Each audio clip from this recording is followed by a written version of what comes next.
నమస్తే welcome to mid day news నేను Shivani bulletin ముందుగా హెడ్లైన్స్ ఢిల్లీ బీజేపీ కార్యాలయం వద్ద భారీ భద్రత ఆప్ నేతలు వస్తున్నారన్న సమాచారంతో పోలీసుల మోహరింపు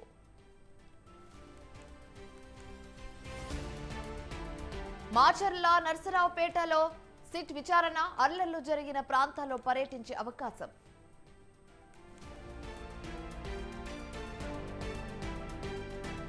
మల్లారెడ్డి భూ వివాదంపై కొనసాగుతున్న దర్యాప్తు సుచరిత్రలోని ల్యాండ్ సర్వే మొదలుపెట్టిన అధికారులు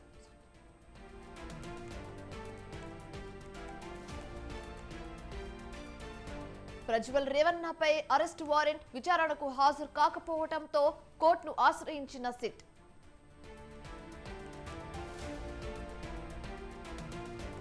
తిరుమలలో అనూహ్యంగా పెరిగిన భక్తుల రద్దీ సర్వదర్శనానికి 30 గంటల సమయం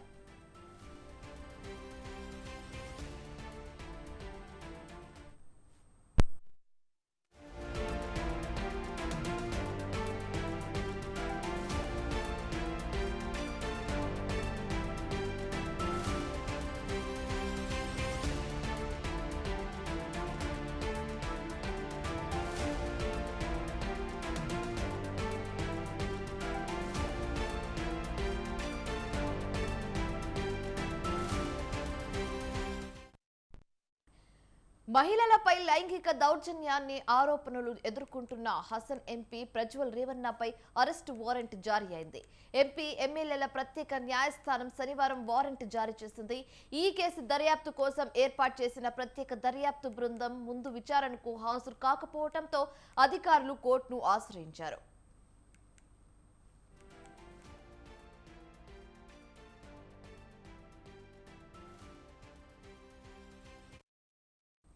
మూడు వారాలుగా పరారీలో ఉన్న ప్రజ్వల్ రేవన్న జర్మనీ నుంచి లండన్ కు రైళ్లు వెళ్లడాన్ని సిట్ ధృవీకరించింది. ఇప్పటికే పలుసార్లు భారత్ కు టికెట్ బుక్ చేసుకుని రద్దు చేసుకున్నట్లు గుర్తించిన సిట్ కోర్టును ఆశ్రయించి అరెస్టు వారెంట్ ను జారీ చేసింది. ఇప్పటికే ప్రజ్వల్ రేవన్నపై ఇంటర్పోల్ బ్లూ కార్నర్ నోటీస్ ను జారీ చేశారు. ఆయన్ని మరింత కస్టడీ చేసేందుకు బ్యాంక్ ఖాతాలపై అధికారులు దృష్టి సారించారు.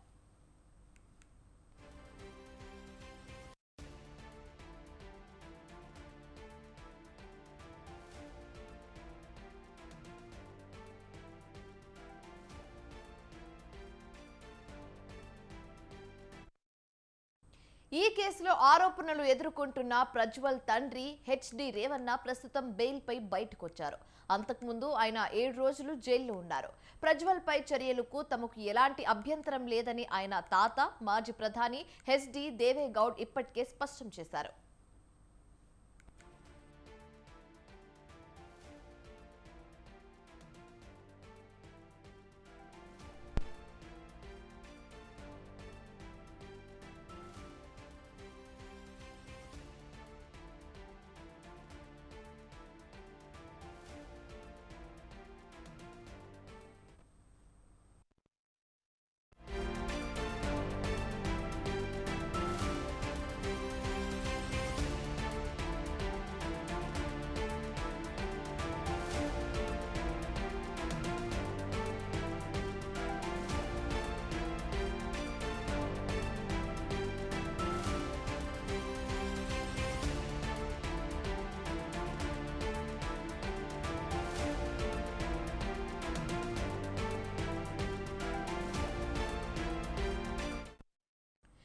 బ్రేకింగ్ న్యూస్ చూస్తున్న మాజీ మంత్రి మల్లారెడ్డి భూ వివాదంపై దర్యాప్తు కొనసాగుతుంది.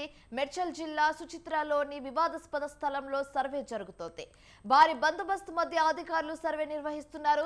సుచిత్రలోని 82, 83 సర్వే నంబర్ల పత్రాలు పరిశీలిస్తున్నారు.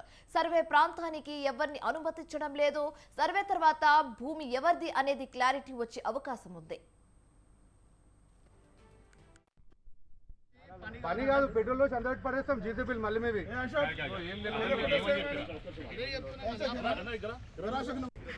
బండి వచ్చింది నైట్ లో వచ్చి నిన్న సుచిత్రలో తన భూమి కబ్జా చేశారంటూ మాజీ మంత్రి మల్లారెడ్డి హల్చల్ చేశారు. సుచిత్ర పరిధిలోని సర్వే నంబర్ 82లో భూ వివాదం చోటు చేసుకుంది. మాజీ మంత్రి మల్లారెడ్డికి ఇతరులకు మధ్య భూ వివాదం నెలకొంది. ఈ క్రమంలో తన భూమిని కబ్జా చేశారంటూ ఎమ్మెల్యే మల్లారెడ్డి ఆగ్రహం వ్యక్తం చేశారు. భూమి చుట్టూ అక్రమంగా ఫెన్సింగ్ వేయించారని, దాన్ని తొలగించాలని అనుచరులను ఆదేశించారు. ఈ క్రమంలో ఉద్రిక్తత చోటు చేసుకుంది. పోలీసులు రంగప్రవేశం చేసి వివాదంలో ఉన్న భూమిలో ఘర్షణకు దిగొద్దని సర్ది చెప్పే ప్రయత్నం చేశారు. తమ భూమిలో ఫెన్సింగ్ వేస్తే చూస్తూ ఎలా ఊరుకుంటారంటూ పోలీసులతో మల్లారెడ్డి వాగ్వాదానికి దిగారు. కేసు పెడితే పెట్టుకోండి, నా స్థలాన్ని కాపాడుకుంటానంటూ ఆగ్రహం వ్యక్తం చేశారు. పోలీసుల ముందే మల్లారెడ్డి అనుచరులు ఫెన్సింగ్ ను కూల్చివేశారు. ఈ క్రమంలో మాజీ మంత్రి మల్లారెడ్డిని పేట్ బషీరాబాద్ పోలీసులు అదుపులోకి తీసుకున్నారు. భూ వివాదంపై అధికారులు సర్వే నిర్వహించి భూమి ఎవరిదో తేల్చనున్నారు.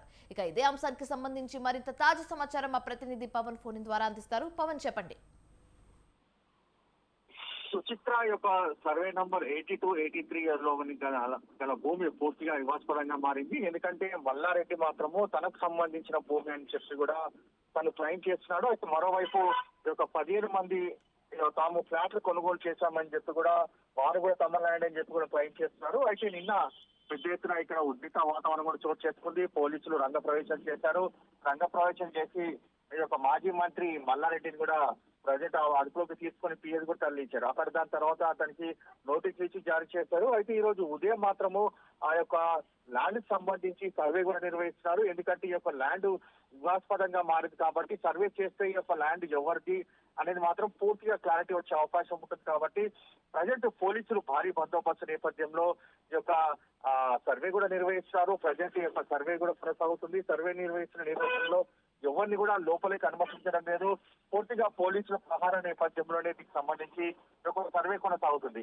మరోవైపు చూస్తే మాత్రము మల్లారెడ్డి మాత్రం తను ఆ యొక్క 40 సంవత్సరాల నుంచి కూడా తమ అధీనంలో ఉన్న భూమిని ఒక్కసారిగా కావాలని ఈ యొక్క 15 మంది ఎవరైతే తమ ల్యాండ్ అంటూ చెప్పుకొని వస్తున్నారో వారు తమ ల్యాండ్ లో దాడికి పాల్పడ్డారు.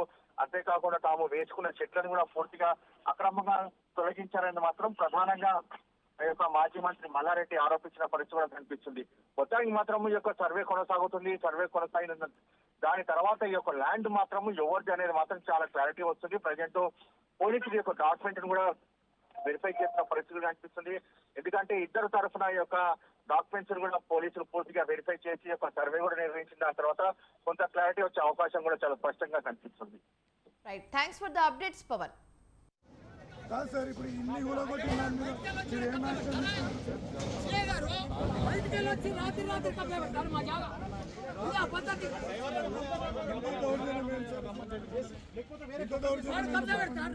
తీసుకుంటారు? సుచిత్ర సర్వే నంబర్ 82 గల భూమి వివాదాస్పదంగా మారింది. 40 సంవత్సరాల క్రితం ఈ భూమి తాము కొనుగోలు చేశామని, అప్పటి నుంచి తమ ఆధీనంలో ఉందని మాజీ మంత్రి మల్లారెడ్డి కొడుకు భద్రారెడ్డి అన్నారు. కాలాన్ని కొందరు అర్ధరాత్రి గోడ దూకి వచ్చి నానా హంగామా సృష్టించారని తెలిపారు. 15 మంది అక్రమంగా చొరబడ్డారని, వారిపై పోలీస్ స్టేషన్లో ఫిర్యాదు చేశామని అన్నారు. తాము వేసుకున్న షెడ్డును కూడా కూల్చివేశారని అన్నారు. వారి ల్యాండ్ అని చెప్తున్న వారు లీగల్ గా కోర్టు ద్వారా ఆర్డర్స్ తెచ్చుకోవాలంటూ భద్రారెడ్డితో మా ప్రతినిధి Pavan face to face. 82 survey number భూమి వివాదాస్పదంగా మారింది. మాజీ మంత్రి మల్లారెడ్డి యొక్క భూమి తనదంటూ కూడా గత కొన్ని రోజుల నుంచి కూడా తన ఆధీనంలో ఉన్నారు. కానీ 15 మంది ఫ్లాట్లు కొనుగోలు చేసిన దానిలో తమకు ప్రతి ఒక్కరికి 400 గజాలు ఈ యొక్క స్థలంలో ఉంది అనేది మాత్రం ప్రధానంగా ఈరోజు ఉదయం నుంచి కూడా ఈ యొక్క గొడవ జరుగుతున్న పరిస్థితి కనిపిస్తుంది. అయితే మాజీ మంత్రి మల్లారెడ్డి పైన కూడా గతంలో కూడా చాలా ఆరోపణలు ఉన్నాయి. ఎందుకంటే భూములు కబ్జా చేశారని చెప్పి కూడా ఆరోపణలు ఉన్నాయి. అయితే ఈ నేపథ్యంలో దీనికి సంబంధించి కూడా 15 మంది కూడా కబ్జా చేశారని మాత్రం ప్రధానంగా ఈరోజు ఉదయం నుంచి కూడా ఇక్కడ గొడవ జరుగుతున్న పరిస్థితి కనిపిస్తుంది. మాజీ మంత్రి మల్లారెడ్డి కొడుకు మనతో పాటు ఉన్నారు. సార్, చెప్పండి, అసలు ఈ యొక్క భూమి వివాదాస్పదం ఎందుకు మారింది? అసలు దీనికి సంబంధించి కొనుగోలుదారులు తమది అంటున్నారు, మీరేమో మీది అంటున్నారు, చెప్పండి. ఇది మేము 2011లో దూల్చంద్ ఇండస్ట్రీస్ అని ఒక ఆయన మార్వడైన ఇండస్ట్రియలిస్టు సిల్క్ డై ఇండస్ట్రీ నడిపిస్తూ ఉండే ఇక్కడ అంతా కూడా. పాత షెడ్ వేసుకొని పెద్ద షెడ్తో నడిపించాడు. సరే, వాళ్ళు 40 years నుంచి వాళ్ళు ఇక్కడ పొజిషన్లో ఉన్నారు. వాళ్ళు క్లియర్ కట్ బౌండరీ లైన్ అంతా కూడా అప్పుడు పెట్టిందే. ఒక లోకల్లో ఉండే రిపోర్టర్స్ అందరికి కూడా తెలుసు, ఎందుకంటే ఇక్కడ పోయే వాళ్ళందరూ కూడా. సో వాళ్ళు 40 years నుంచి పొజిషన్ ఉన్న వాళ్ళు 2011లో మాకు అమ్మిన తర్వాత మేము పొజిషన్లో ఉన్నాం దీన్ని. దగ్గర దగ్గర 14 years అవుతుంది ఇప్పటికి. సేమ్ ఇక్కడ ఏం చేంజ్ కూడా కాలేదు దాంట్లో. సో దాన్ని ఇప్పుడు రాత్రి నిన్న 100 మంది గోడ దూకి వచ్చేసి సీసీ కెమెరాలు కట్ చేసి పోలీసు సెక్యూరిటీ వాళ్ళని ఫోన్లు గుంజేసుకొని ఇదంతా చేయడం జరిగింది. ఇక్కడంతా కూడా మా జేసీబీలు పెట్టి షెడ్లు డెమాలిష్ చేసి ఇల్లీగల్గా ట్రెస్పాస్ చేయడం జరిగింది. అదే అంటే వాళ్ళు మాత్రం చాలా క్లియర్గా చెప్తున్నారు. 15 మంది కూడా తమ ఫ్లాట్లు ఉన్నాయి, కోర్టు కూడా తమకు ఒక ఆర్డర్ కూడా ఇచ్చింది తమ వైపున అని చెప్పి. కానీ ఒక మాజీ మంత్రి మల్లారెడ్డి తన రాజకీయం ఇన్ఫ్లుయెన్స్ ద్వారా లోపలికి రాణిస్తలేదని చెప్పి కూడా ప్రధానంగా చెప్తున్న పరిస్థితి అనిపిస్తుంది. ఇప్పుడు నేను చెప్పేది ఏంటంటే, ఇప్పుడు మీకు ఆర్డర్ వస్తే మీరు పోలీస్ స్టేషన్కి వెళ్ళేసి మాకు పోలీస్ ప్రొటెక్షన్ కావాలి, మాకు ఫేవరబుల్ ఆర్డర్ వచ్చిందని కోర్టు కూడా పోలీస్ వాళ్ళకి డైరెక్షన్ చేస్తుంది, వీళ్ళకి ఫేవర్గా చేయండి, వీళ్ళందరికీ ప్రొటెక్షన్ ఇవ్వండి అని. సో ఆ ఆర్డర్స్ అవన్నీ ఏం లేకుండా డైరెక్ట్ గోడ దూకి రాత్రి 2 గంటలు గోడలు దూకి ఇవన్నీ చేయడం కరెక్ట్ కాదని నేను అన్నాను. మొత్తానికి మీరు చెప్తున్న ఈ యొక్క ల్యాండ్ మీదే అని చెప్తున్నారు చాలా స్పష్టంగా. దీనికి సంబంధించిన అన్ని డాక్యుమెంట్స్ మీ వద్ద ఉన్నాయి. ఇయర్స్ నుంచి అదే ఉంటుంది కదా, single document, single owner, same నుంచి ట్రాన్స్ఫరే ఉంది అంతే. ఇంకా దీంట్లో లిటిగేషన్ ఏం లేదు. వాళ్ళ 15 మంది ఎందుకు రావాల్సి వచ్చింది? ఈ యొక్క భూమికి సంబంధించి తమది కానప్పుడు ఎందుకు ఈ యొక్క భూమిలోకి వచ్చి గొడవలు చేయాల్సి వచ్చింది? వాళ్ళు 2014 తర్వాత వాళ్ళు ఏదో కొన్నారని తెలుస్తుంది. వాళ్ళు ఏంటంటే ఇది 82 సర్వే నెంబర్ అనేది దగ్గర దగ్గర 17-18 acres ఉంది దీంట్లో. దాంట్లో డిఫెన్స్లో కూడా ఉంది అదంతా కూడా. సో వాళ్ళది డిఫెన్స్లో పోయిందా ఎక్కడ పోయిందా ఇక్కడ చూస్తే వాళ్ళకి ఓపెన్ ల్యాండ్ ఇది ఒకటే కనిపిస్తుంది కాబట్టి ఇక్కడ ఒకటి చేస్తున్నారు అంతే. ఈ షెడ్ సంబంధించి చూస్తే మీరే ఏర్పాటు చేసుకున్నారో అని తెలుస్తుంది. అసలు షెడ్ ఎందుకు ఏర్పాటు చేసుకోవాల్సి వచ్చింది? వాళ్ళు వచ్చి ఒక షెడ్ను కూలగొట్టే సమయంలో మీరు కూడా వారిపైన దాడి చేశారని చెప్పి కూడా కొంత వినిపిస్తుంది. ఇప్పుడు మీ ఇంటికి వచ్చి మీ ఇంట్లోంచి మీ ధ్వంసం చేస్తుంటే ఊరుకుంటారా మీరు ఎవరన్నా? పోలీస్ స్టేషన్కి ఆల్రెడీ ఎఫ్ఐఆర్ బుక్ చేశాము. పోలీసు వాళ్ళనే తీసుకొచ్చి మేము వచ్చాము ఇంట్లో పొజిషన్లోకి. మేము డైరెక్ట్ ఏం రాలేదు. పోలీసు సిఏ గారికి ఏసీపీ గారికి ఇన్ఫార్మ్ చేసి ఎఫ్ఐఆర్ బుక్ చేసి పేపర్ ఇచ్చిన తర్వాత మా ల్యాండ్లో ఎవరో వేరే వాళ్ళు దూరపడ్డారు అని రావడం జరిగింది. అంటే 15 మంది వెనకాల ఎవరైనా ఉన్నారని చెప్పి కూడా మీరు ఏమైనా అనుమానం వ్యక్తం చేస్తున్నారా రాజకీయ పరంగా కానీ ఇతర సంబంధించిన? కరీంనగర్ నుంచి శ్రీనివాస్ రెడ్డి అనేటైనా ఉన్నాడని. వాళ్ళకి మీకు పొజిషన్ ఉంటే ల్యాండ్ ఉంటే కొట్లాడండి, దాని రిలేటెడ్ డాక్యుమెంట్ వస్తే మీరు దాని పోలీసులు ఆచరించండి. కానీ ఇట్లా ఇల్లీగల్గా రావడం. ఎవరు ఒక శ్రీనివాస్ రెడ్డి అనే వ్యక్తి ఎవరు? కాంగ్రెస్ పార్టీకి సంబంధించిన లేకపోతే బీఆర్ఎస్ పార్టీకా లేకపోతే బీజేపీ పార్టీకి సంబంధించిన? విప్ లక్ష్మణ్ అని ఉన్నారంట. ఆయన చేపిస్తున్నాడని విన్నాను నేను. నాకు తెలియదు. ఏ పార్టీకి సంబంధించి నాకు క్లియర్ కట్ నాకు తెలియదు. నేను తెలియని దానికోసం నేను ఇట్లా చెప్తా. అసలు మీకు అతనికి ఎందుకు ఈ యొక్క ఏ మధ్య గ్యాప్ ఉంది? ఒక గ్యాప్ సంబంధించి ఎందుకు వీళ్ళని ఎగ్గేస్తారు అని చెప్పి మనం అనుకోవచ్చు. మాకు ఏం గ్యాప్ ఏం లేదు. అంటే మా ల్యాండ్ మేము క్లియర్ కట్గా 30-40 years నుంచి ఉండే దాంట్లోకి వాళ్ళు ఇప్పుడు పొజిషన్ కావాలని వస్తున్నారు. ఎందుకంటే ఓపెన్ ల్యాండ్ ఇది ఒకటి కనిపిస్తుంది కాబట్టి వస్తున్నారు అంతే. వేరే మొత్తానికి ఓవరాల్గా చూస్తే మీ పైన కూడా కేసు నమోదని చెప్పి కూడా తెలుస్తుంది. అంటే వాళ్ళు యొక్క మీ పైన దాడి చేశారని చెప్పి కూడా. ఎవరు? మేము వాళ్ళ పైన దాడి చేశాం. ఇప్పుడు వాళ్ళు మా ల్యాండ్లోకి వచ్చి వాళ్ళు వంట సామాన్ పెట్టుకొని షెడ్లు వేసుకొని వాళ్ళు జేసీబీలు పెట్టి గుల కొడతా ఉంటే గమ్మున కూర్చుంటారు. ఒక రౌడీలను ఇక్కడ పెట్టి మరి లోపలికి రాణిస్తలేరని చెప్పి ప్రధానంగా వారి ఆరోపిస్తున్న నేపథ్యం. ఇక్కడ ఆటో ఏదో నడుస్తూ ఉంది, స్టాండ్ షెడ్ వేసి ఉంది, 3 సెక్యూరిటీ గార్డులు వస్తున్నారు అంతే తప్ప వేరేదేం లేదు. రౌడీలు ఎందుకుంటారు ఇక్కడ? మేము క్లియర్ కట్ పొజిషన్ ఉన్నాక మాకేం అవసరం? ఏదైనా ఉంటే కోర్టును తెచ్చుకోమనండి, కాదంటలేం కదా. ఇట్లా ఇల్లీగల్గా గోడలు దూకొచ్చింది ఎవరు? 100 మందితోని. మొత్తానికి చూస్తే 40 సంవత్సరాల నుంచి కూడా ఈ యొక్క ల్యాండ్ ఏదైతే 82 సర్వే నెంబర్ ఉందో తమ ఆధీనంలోనే ఉంది. అయితే కావాలనే ఒక 15 మంది ఒక ఫ్లాట్ యజమానులు చెప్పుకుంటూ తమ ల్యాండ్లోకి ప్రవేశించి పూర్తిగా దౌర్జన్యం చేశారని చెప్పి కూడా మాజీ మంత్రి మల్లారెడ్డి కొడుకు భద్రారెడ్డి కూడా చెప్తున్న పరిస్థితి అనిపిస్తుంది. అయితే దీనిపైన సంబంధించి తమదైతే కోర్టు ద్వారా వెళ్ళి లీగల్గా తెచ్చుకోవాలి. కానీ కోర్టు ద్వారా వెళ్లకుండా అర్ధరాత్రి సమయంలో 100 మంది పైగా ఈ యొక్క గోడలు దూకి వచ్చి ఈ యొక్క మరీ నానా హంగామా సృష్టించారని చెప్పి కూడా ప్రధానంగా మాజీ మంత్రి మల్లారెడ్డి కొడుకు చెప్తున్న పరిస్థితి అనిపిస్తుంది. Out studio.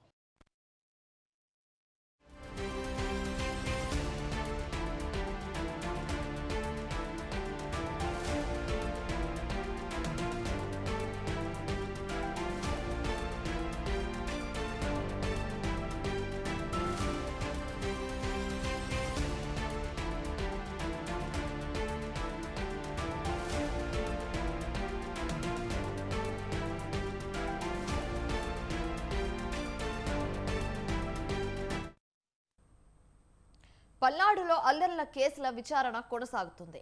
పల్నాడులో సిట్ బృందం క్షేత్రస్థాయి పరిశీలన జరిపే అవకాశం ఉన్నట్లు సమాచారం. మాచర్ల, వెల్దుర్తి ప్రాంతాల్లో విచారణ చేయనుంది సిట్ బృందం.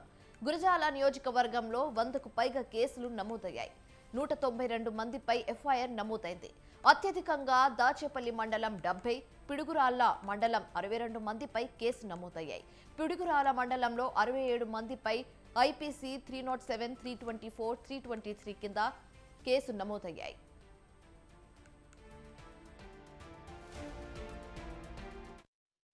సత్తెనపల్లి నియోజకవర్గంలో 34 కేసులు, దాదాపు 70 మంది నిందితులను గుర్తించారు. పెదకూడుపారు నియోజకవర్గంలో 5 కేసులు నమోదు, 99 మంది నిందితులను గుర్తించారు. నరసరావుపేట నియోజకవర్గంలో 20కి పైగా కేసులున్నాయి, 60 మంది నిందితులను గుర్తించారు. నరసరావుపేట 1 టౌన్లో జరిగిన గొడవలకు సంబంధించి 11 మందిపై ఐపీసీ 147, 148, 324 కింద కేసు నమోదైంది. నరసరావుపేట 2వ టౌన్ పోలీస్ స్టేషన్లో 10కి పైగా కేసులు నమోదయ్యాయి. పోలింగ్ రోజున చెలరేగిన హింసలో నిందితుల గుర్తింపు కోసం సీసీ ఫుటేజ్ పరిశీలిస్తున్నారు పోలీసులు.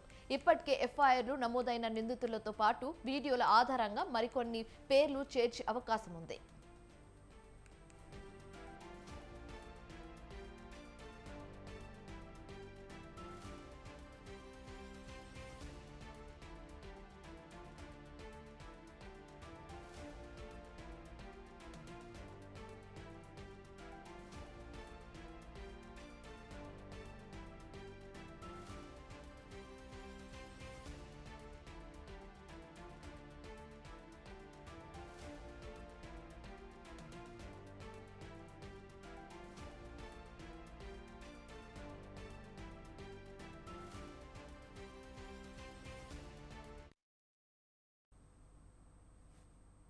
పోలింగ్ రోజు ఆ తర్వాత జరిగిన హింసాత్మక ఘటనలో పోలీసుల అధికారుల పాత్ర, విధి నిర్వహణలో నిర్లక్ష్యంపై సిట్ కూపిలాగుతుంది. ఎన్నికల కోడ్ను ఉల్లంఘించి ఏకపక్షంగా వ్యవహరించిన అధికారుల తీరుపై విచారిస్తుంది. ఎన్నికల సంఘం ఆదేశాల మేరకు 17వ తేదీన సాయంత్రం ప్రభుత్వం ఏర్పాటు చేసిన ప్రత్యేక దర్యాప్తు బృందం నిన్న క్షేత్రస్థాయిలో రంగంలోకి దిగింది.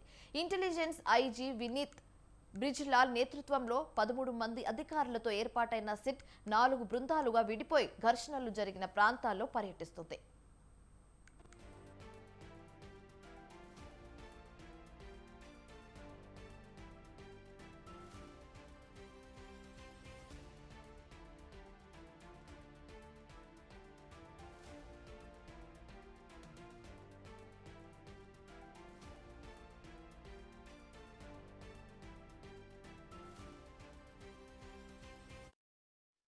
పల్నాడు జిల్లా మాచర్ల, నర్సరావుపేట, అనంతపురం జిల్లా తాడిపత్రిలో సిట్ అధికారులు పర్యటిస్తున్నారు.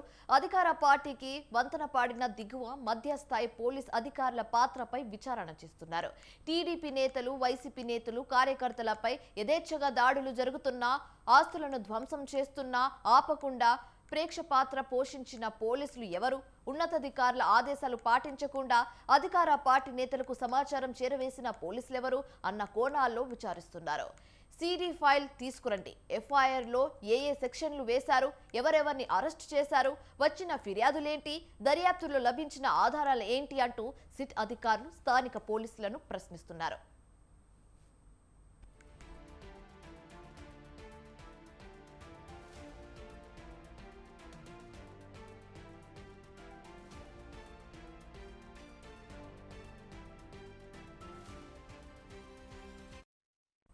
ఇక అనంతపురం జిల్లా తాడిపత్రికి ఒంగోలు ఏసీబీ డీఎస్పీ వల్లూరు శ్రీనివాసరావు నేతృత్వంలోని బృందం వెళ్లింది. దశాబ్దాలుగా ఇక్కడ 2 కుటుంబాల మధ్య ఫ్యాక్షన్ ఉన్న నేపథ్యంలో పోలీసులు తగిన బందోబస్తు చర్యలు చేపట్టారా? పోగు చేసిన రాళ్లగుట్టలను ముందుగానే ఎందుకు పలగొట్టారు? జిల్లా ఎస్పీ అమిత్ పైన రాళ్ల వర్షం కురిపించడంలో అసలు రీజన్ ఏంటి? హింసను ఎందుకు అదుపు చేయలేకపోయారు? గతంలో ఇక్కడ పనిచేసిన వివాదానికి కేంద్ర బిందువు అయిన డీఎస్పీ చైతన్యపై వచ్చిన ఆరోపణలో వాస్తవమెంత అనే కోణాల్లో పరిశీలిస్తున్నారు. సిట్ బృందంలో డీఎస్పీ వల్లూరు శ్రీనివాసరావుతో పాటు ACB DSP Bhushanam, ACB inspector GL Srinivas ఉన్నారు.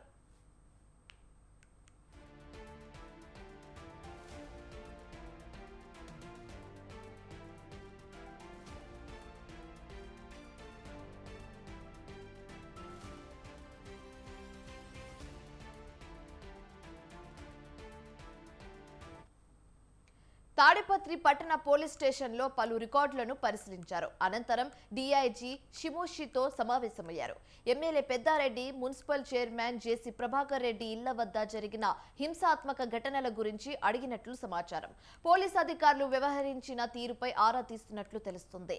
అనంతరం ఎన్నికల రోజు దాడులు జరిగిన ఓం శాంతినగర్, పాతకోట, గాముని వీధి గ్రామాల్లో పర్యటించారు. గొడవల గురించి స్థానికులను అడిగి తెలుసుకున్నారు. అనంతరం ఎమ్మెల్యే, మున్సిపల్ చైర్మన్ నివాసాలను పరిశీలించారు.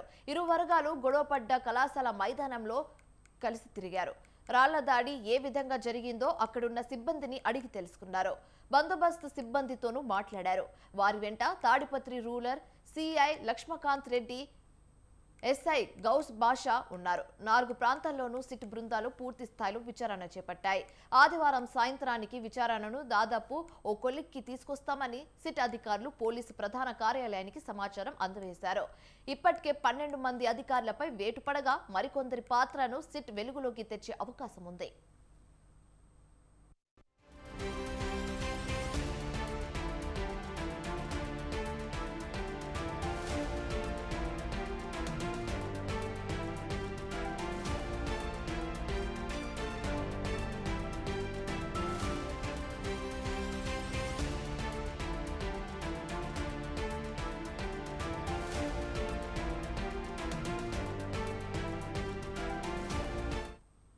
తిరుపతిలోని శ్రీ పద్మావతి మహిళా విశ్వవిద్యాలయంలో ఎన్నికల తర్వాత జరిగిన గొడవల నేపథ్యంలో ఈసీ సిట్ ను ఏర్పాటు చేసింది. సిట్ బృందంలోని 2 సభ్యులు DSP Ravi Manoharachari, CI Prabhakar police station ను పరిశీలించారు. ఆ రోజు జరిగిన గొడవలపై సిఐ మురళీమోహన్ ను అడిగి తెలుసుకున్నారు. పలు ఫైల్ను పరిశీలించారు. తిరుపతి, చంద్రగిరి నియోజకవర్గాల్లో ఎన్నికల తర్వాత జరిగిన అల్లర్లు, గొడవలపై సమగ్ర దర్యాప్తు చేస్తున్నామన్నారు సిట్ అధికారి. ఈ దర్యాప్తు నివేదిక ఈ రోజు సాయంత్రం లోపల SIT ఉన్నతాధికారులకి అందజేస్తామన్నారు.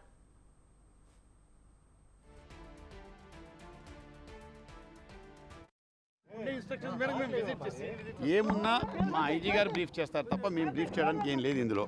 As simple as that ఇందులో. కాబట్టి ఏమున్నా మా ఐజీ గారు బ్రీఫ్ చేస్తారు. ఓవరాల్గా హెడ్ ఆఫీస్లో బ్రీఫ్ చేస్తారు.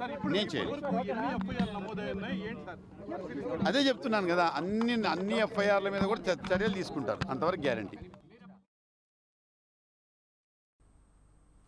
ఎన్నికలు పూర్తయ్యాయి. ఓటర్ల తీర్పు ఈవీఎంలో ఉంది.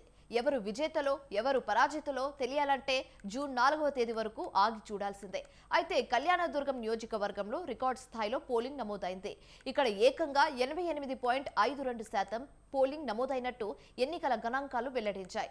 భారీ పోలింగ్ తమకు ప్రయోజనం అంటే తమకు ప్రయోజనం అని, తామే గెలుస్తామని వైసీపీ, టీడీపీలు ధీమా వ్యక్తం చేస్తున్నాయి.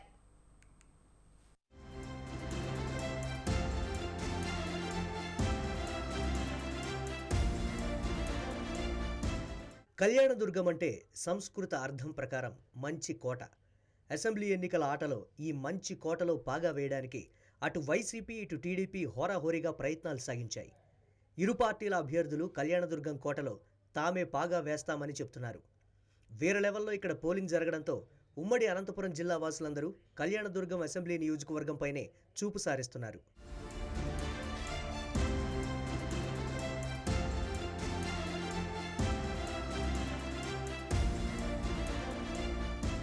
నలభై రోజుల పాటు నువ్వా నేనా అన్న రీతిలో అభ్యర్థులు ఎన్నికల ప్రచారం సాగించారు. ఓటింగ్ ప్రక్రియ పూర్తయింది. ఈవీఎంలలో ప్రజా తీర్పు భద్రంగా ఉంది. కళ్యాణదుర్గం నియోజకవర్గంలో సైతం అభ్యర్థుల భవితవ్యం ఈవీఎంలలో నిక్షిప్తమై ఉంది. ప్రధాన పార్టీ అభ్యర్థులు ఈవీఎంలలో భద్రంగా ఉన్న ఓట్లను అంచనా వేయడంలో నిమగ్నమయ్యారు. అయితే ఈ నియోజకవర్గంలో ఓ విషయం ఎమ్మెల్యే అభ్యర్థులను టెన్షన్ పెడుతోంది. అదేంటంటే ఎన్నడూ లేని విధంగా ఈసారి భారీగా పోలింగ్ శాతం నమోదైంది. ఎన్నికల పోలింగ్ రోజున సాయంత్రం 6 గంటల వరకు క్యూలైన్లలో ఉన్న అందరికీ ఓటు వేసే హక్కు ఉంటుందని ఎన్నికల సంఘం ప్రకటించింది. ఆ రీతిన చర్యలు చేపట్టింది. దీంతో అర్ధరాత్రి వరకు ఎందరో ఓటర్లు తమ ఓటు హక్కును వినియోగించుకున్నారు. దీంతో పోలింగ్ శాతం సైతం విపరీతంగా పెరిగింది.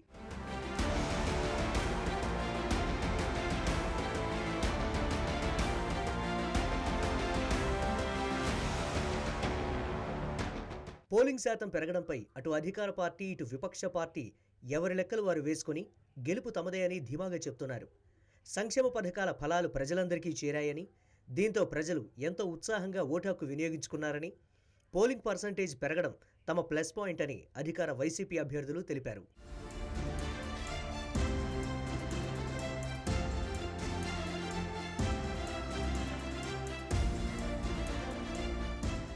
అర్ధరాత్రి వరకు ఓపిగ్గా ఓటర్లు క్యూ లైన్లలో నిలబడి ఓటు వేశారంటే ప్రభుత్వంపై ఎంతగా వ్యతిరేకత ఉందో అర్థమవుతోందని విపక్ష నేతలు చెబుతున్నారు.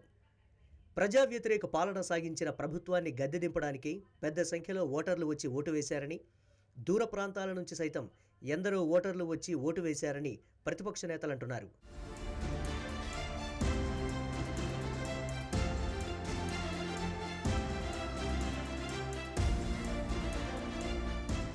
వైసీపీ నేతలు బూతుల వారీగా కార్యకర్తల సమావేశాలు నిర్వహించుకొని మెజారిటీ లెక్కలు వేసుకొని గెలుపుపై ధీమా వ్యక్తం చేస్తున్నారు. కళ్యాణదుర్గం నియోజకవర్గంలో 5 మండలాలు, మున్సిపాలిటీని కలిపితే 2,30,785 మంది ఓటర్లున్నారు. ఇందులో 2,04,297 మంది ఓటర్లు తమ ఓటు హక్కును వినియోగించుకున్నారు. ఇక్కడ రికార్డు స్థాయిలో 88.52% పోలింగ్ నమోదైంది. ఈ నియోజకవర్గంలో 1,02,459 మంది పురుష ఓటర్లు తమ ఓటు హక్కును వినియోగించుకోగా 1,01,835 మంది మహిళా ఓటర్లు తమ ఓటు హక్కును వినియోగించుకున్నారు. అనంతపురం జిల్లాలో అత్యధికంగా పోలింగ్ శాతం కళ్యాణదుర్గం నియోజకవర్గంలోనే నమోదైనట్లు రిటర్నింగ్ అధికారులు వెల్లడించారు.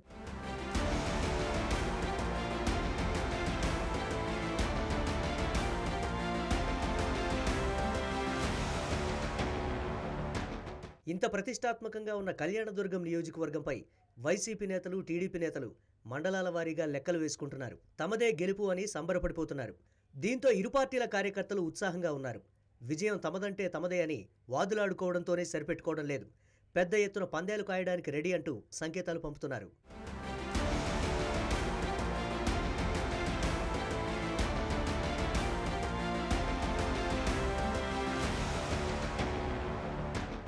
కళ్యాణదుర్గం అసెంబ్లీ నియోజకవర్గంలో 2019 ఎన్నికల్లో వైసీపీ ఎమ్మెల్యేగా ఉషశ్రీ చరణ్ గెలుపొందారు. 2014లో టీడీపీ తరపున ఎమ్మెల్యేగా పోటీ చేసి ఉన్నం హనుమంతరాయ చౌదరి గెలిచారు. తాజా ఎన్నికల్లో టీడీపీ కూటమి ఎమ్మెల్యే అభ్యర్థి అమిలినేని సురేంద్రబాబు విజయం సాధిస్తారని ఆ పార్టీ నేతలు విశ్వాసం వ్యక్తం చేస్తున్నారు. జగన్ సంక్షేమ పథకాలు తమ పార్టీ ఎమ్మెల్యే అభ్యర్థి తలారి రంగయ్యను తప్పక గెలిపిస్తాయని వైసీపీ నేతలు ధీమాగా చెబుతున్నారు. కళ్యాణదుర్గం నియోజకవర్గ ఓటర్లు ఎవరి వైపు ఆసక్తి చూపారో, ఎవరిని గెలిపించనున్నారో, ఎవరిని పరాజయం పాలు చేయనున్నారో అంతా సస్పెన్స్. ఈ నియోజకవర్గం భవితే కాక రాష్ట్ర భవిత, దేశ భవిత తెలియాలంటే జూన్ 4వ తేదీ వరకు వేచి చూడాల్సిందే.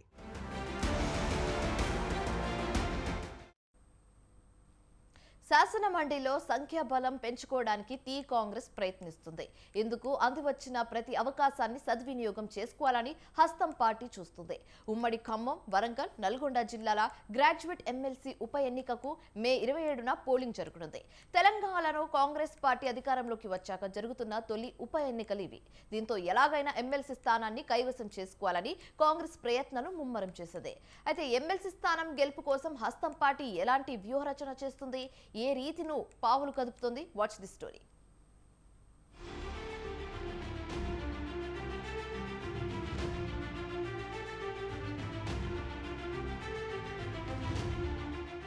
తెలంగాణ రాష్ట్ర అసెంబ్లీ ఎన్నికల్లో కాంగ్రెస్ పార్టీ ఘన విజయం సాధించింది. ఈ విజయంలో విద్యార్థులు, నిరుద్యోగులు సైతం భాగస్వాములే. బీఆర్ఎస్పై వ్యతిరేకత, హస్తం పార్టీ ఇచ్చిన హామీలు కాంగ్రెస్కు విజయాన్ని చేకూర్చాయని చెప్పవచ్చు. రాష్ట్రంలో 65 స్థానాల్లో గెలుపొంది కాంగ్రెస్ పార్టీ అధికారాన్ని హస్తగతం చేసుకుంది. ఉమ్మడి ఖమ్మం, వరంగల్, నల్గొండ జిల్లాల్లోనే కాంగ్రెస్ పార్టీకి మెజార్టీ స్థానాలు వచ్చాయి. దీంతో ఎమ్మెల్సీ ఉప ఎన్నికల్లో పాగా వేసేందుకు హస్తం పార్టీ స్కెచ్లు వేస్తోంది. 3 ఉమ్మడి జిల్లాల పరిధిలో 2 సీట్లు మినహా మిగతా స్థానాల్లో కాంగ్రెస్ ఎమ్మెల్యేలు విజయం సాధించారు. ఈ కారణంగానే ఖచ్చితంగా ఎమ్మెల్సీ ఉప ఎన్నిక గెలవాలని చూస్తోంది.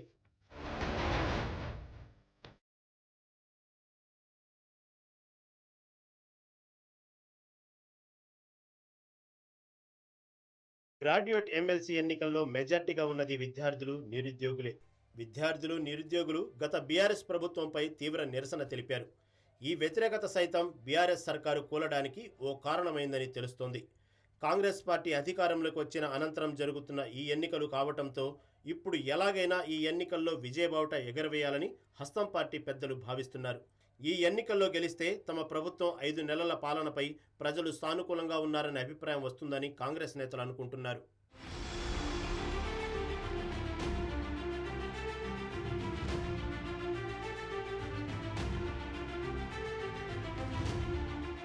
కాంగ్రెస్ పెద్దలు ఇప్పటికే జిల్లాల వారీగా ఇన్ఛార్జీల నియామక ప్రక్రియ చేపట్టారు.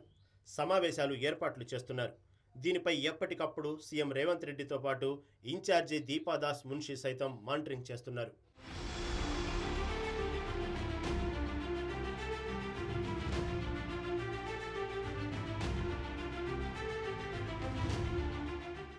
మండలి పునరుద్ధరణ అనంతరం వరంగల్, నల్గొండ, ఖమ్మం పట్టభద్రుల ఎమ్మెల్సీ స్థానానికి 2007, 2009, 2015, 2021లో వరుసగా గులాబీ పార్టీ గెలిచింది. ఈ ఎమ్మెల్సీ స్థానానికి 2021లో జరిగిన ఎన్నికల్లో బీఆర్ఎస్ అభ్యర్థి పల్లా రాజేశ్వర్ రెడ్డి విజయం సాధించారు. అసెంబ్లీ ఎన్నికల్లో జనగామ ఎమ్మెల్యేగా పల్లా రాజేశ్వర్ రెడ్డి గెలుపొందడంతో తమ ఎమ్మెల్సీ పదవికి రాజీనామా చేశారు. దీంతో ఉప ఎన్నిక అనివార్యమైంది.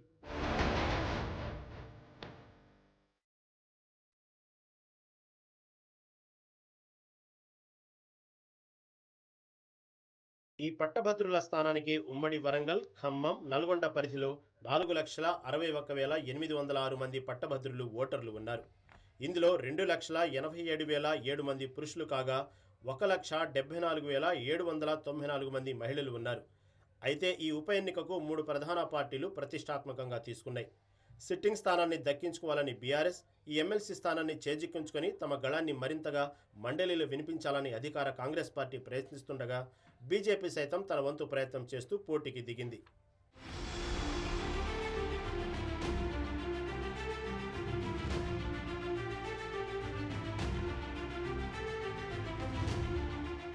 కాంగ్రెస్ అభ్యర్థిగా తీన్మార్ మల్లన్న అలియాస్ చింతపండు నవీన్ కుమార్ను నిలిపింది. 2021 ఎన్నికల్లో స్వతంత్ర అభ్యర్థిగా బరిలో ఉన్న తీన్మార్ మల్లన్న రెండో స్థానంలో నిలిచి అధికార బీఆర్ఎస్ పార్టీని ఖంగు తినిపించాడు. ఈసారి కాంగ్రెస్ అభ్యర్థిగా ఆయన బరిలో దిగుతున్నారు. కాంగ్రెస్ పార్టీ ఎమ్మెల్సీ ఉప ఎన్నిక నల్లేరు మీద నడకే అన్న ధీమాతో ఉంది. ఇప్పటికే ఉప ఎన్నికపై 3 జిల్లాల ముఖ్య నేతలతో సమావేశాలను హస్తం పార్టీ పూర్తి చేసింది.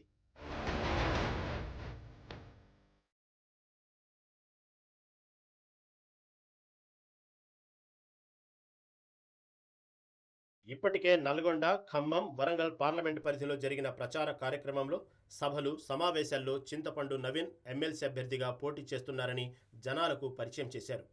ఇప్పుడు ఎమ్మెల్సీ ఉప ఎన్నికపై ప్రత్యేక దృష్టి పెట్టారు.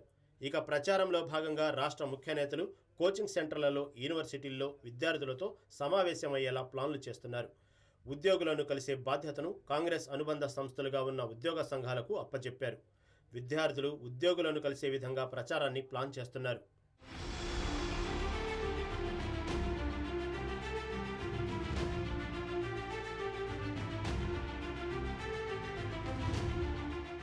ఉమ్మడి నల్గొండ, వరంగల్, ఖమ్మం పట్టభద్రుల ఎమ్మెల్సీ ఉప ఎన్నికకు మే 27న పోలింగ్ జరగనుంది. ఆ రోజు ఉదయం 8 గంటల నుంచి సాయంత్రం 4 గంటల వరకు ఓటింగ్ జరగనుంది. ప్రస్తుతం ఉన్న 12 జిల్లాల పరిధిలో మొత్తం 605 పోలింగ్ కేంద్రాలను అధికారులు ఏర్పాట్లు చేస్తున్నారు. బ్యాలెట్ పేపర్ ద్వారా ఈ ఎన్నికలు జరుగుతుండగా పట్టభద్రుల ప్రాధాన్యత క్రమంలో ఓటు హక్కును వినియోగించుకోనున్నారు.